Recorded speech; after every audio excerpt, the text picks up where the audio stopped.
Hello friends, welcome to learn services. This is Ram Soni. आज हम discuss करेंगे इसराइल और फ़लस्तीन के बीच में कन्फ्लिक्ट जो चल रहा है इस समय। राइट नाउ इस समय फ़लस्तीन की हालत काफ़ी नाजुक है। इसराइल तो वैसे भी काफ़ी पावरफुल रहता है, तो इसको फ़लस्तीन को बचाने के लिए पाकिस्तान और टर्की साथ में आए हैं। आइए इस टॉपिक के बारे में बात करते हैं, साथ में बहुत सारे और पॉइंट डिस्कस करेंगे। इसराइल और फ़लस्तीन का लोकेशन कहाँ पे है और साथ में इससे जुड़े हुए क्वेश्चंस क्या एग्जाम पूछे आ सकते हैं, इन सभी चीज़ों के बारे में बात करते हैं। Let's talk about this one. तो राइट नाउ ये एक बड़ा कंट्रोवर्शियल इशू है। वैसे देखा है तो पूरी दुनिया में इसराइल और फ़लस्तीन को लेकर चर्चा हो रही है, क्योंकि इस समय इसराइल और फ़लस्तीन जो हैं एक प्रकार से यूनाइटेड नेशंस ने भी हाल ही में डिक्लेयर किया है कि वार की कंडीशन में जा सकते हैं। हालांकि जो कि वार से कम नहीं है, क्योंकि 100 से अधिक रॉकेट्स जो हैं ये यहाँ पर इसराइल में छोड़े गए। तो राइट नाउ इसराइल में छोड़े गए और इसराइल के पास एक विशेष है आयरन डोम। आयरन डोम एक ऐसा एक प्रकार से इंटरसेप्टर मिसाइल है जो किसी भी मिसाइल को या रॉकेट को हवा में ही ख़त्म कर सकता है। और ऐसा ही एक इंटरसेप्टर मिसाइल भारत ने रसिया से ऑर्डर किया है, जिसका नाम है S-400 इंटरसेप्टर मिसाइल। इन सभी चीज़ों के बारे में बात करेंगे एक करके। Let's start the discussion. तो यहाँ बहुत सारे न्यूज़पेपर्स ने इसको डिस्कस किया है कि हाँ, टर्किश प्रेसिडेंट हैं, पाकिस्तानी प्रीमियर हैं, ये आपस में नज़दीक आए और ये एक बायलैटरल रिलेशन करेंगे और इनका पर्पज़ हुआ कि इसराइल को यहाँ पर कठोर सज़ा मिले, या जो भी इनका कहना ये है कि इसराइल के ऊपर सैंक्शंस लगाए जाएं, जो कि काफ़ी डिफ़िकल्ट सैंक्शंस होंगे।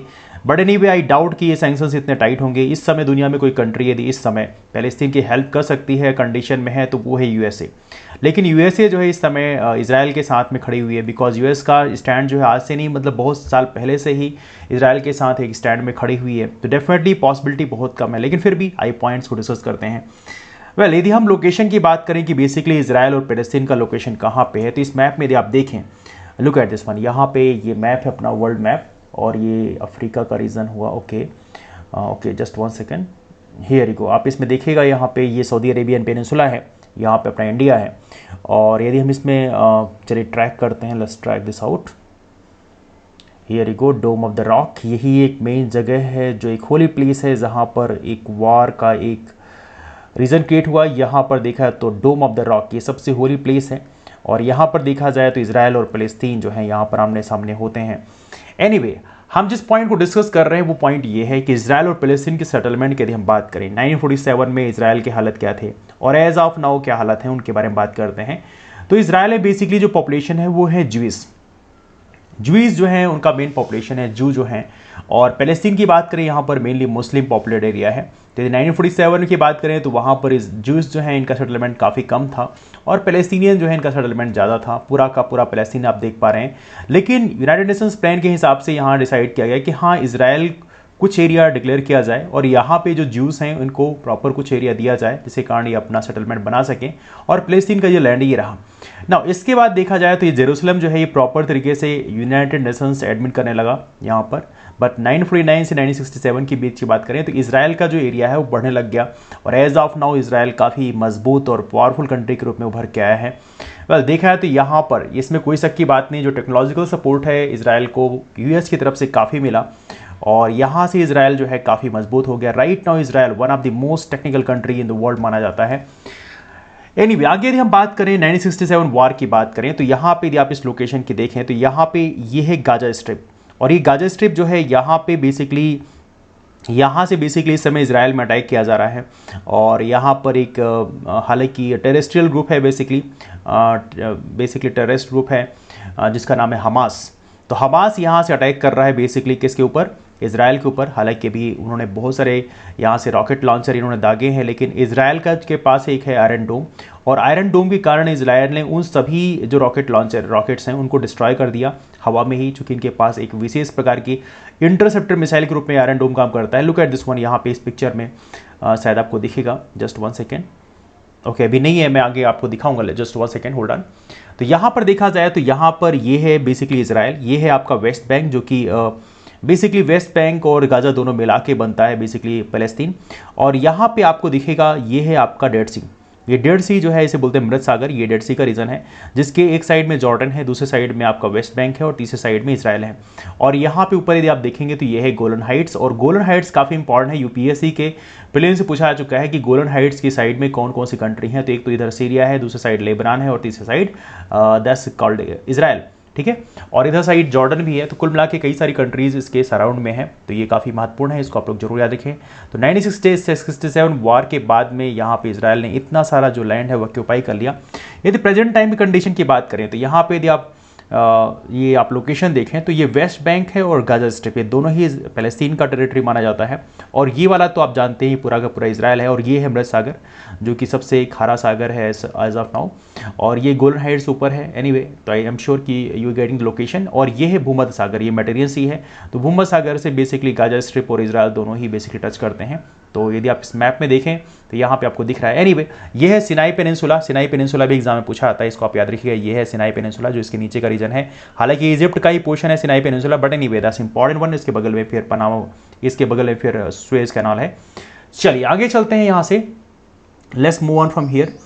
तो यहाँ पर मेन जो पॉइंट ये है कि यहाँ पर टर्की जो है इन्होंने प्लान बनाया कि हाँ ठीक है अब इसराइल के जो ऊपर सैंक्शंस लगाए जाएं, और इन्होंने पैलेस्टीन के ऊपर जो अटैक किया है इसके चलते इनके ऊपर काफ़ी सैंक्शंस लगाए जाएं।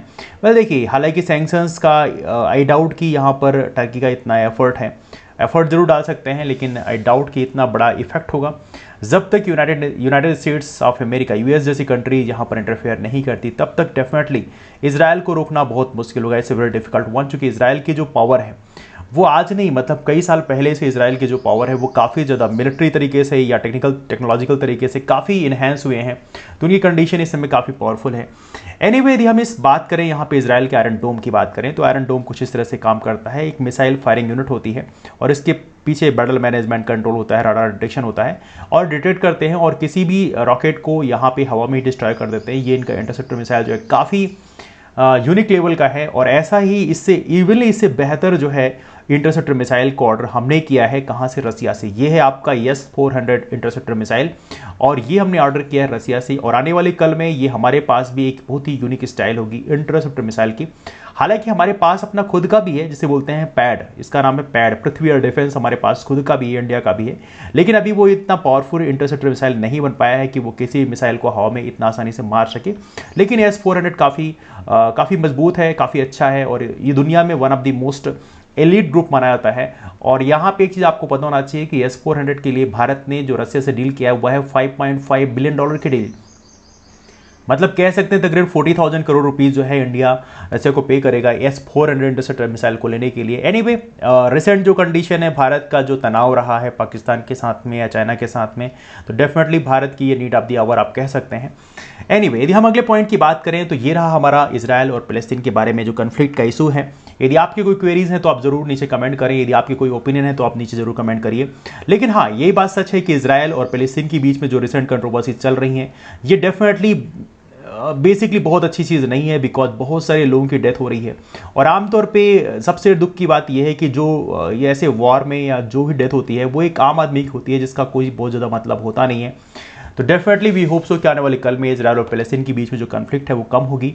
और डेफिनेटली इवनली हमारे कुछ इंडियंस, अभी आपने न्यूज़पेपर में देखा होगा, कुछ इंडियंस की भी उनकी फैमिली की डेथ हुई है, तो कहीं ना कहीं ये बहुत ही पेनफुल चीज़ है कि हमारे यहाँ कुछ ऐसे आम लोग मारे जाते हैं जिनका उस वार से कोई लेना नहीं होता। तो कहीं ना कहीं मैं इस चीज़ को यही कहूँगा कि ये जो कन्फ्लिक्ट है, जो वॉर है, ये बंद होना चाहिए, जिससे डेफिनेटली दुनिया में पीस हो सके, मेंटेन हो सके। वैसे भी कोविड-19 किसी भी एक वर्ल्ड वॉर से कम नहीं है, बिकॉज कोविड-19 में बहुत सारे लोगों की डेथ हो चुकी है।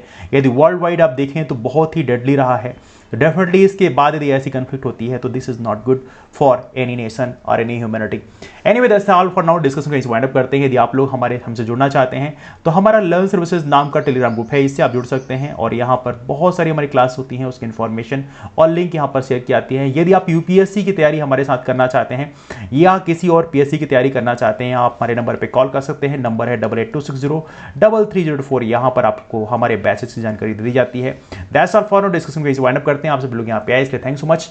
मिलते हैं फिर, bye bye, take care, have wonderful day ahead, keep moving forward and thanks so much to all of you, take care, thanks so much.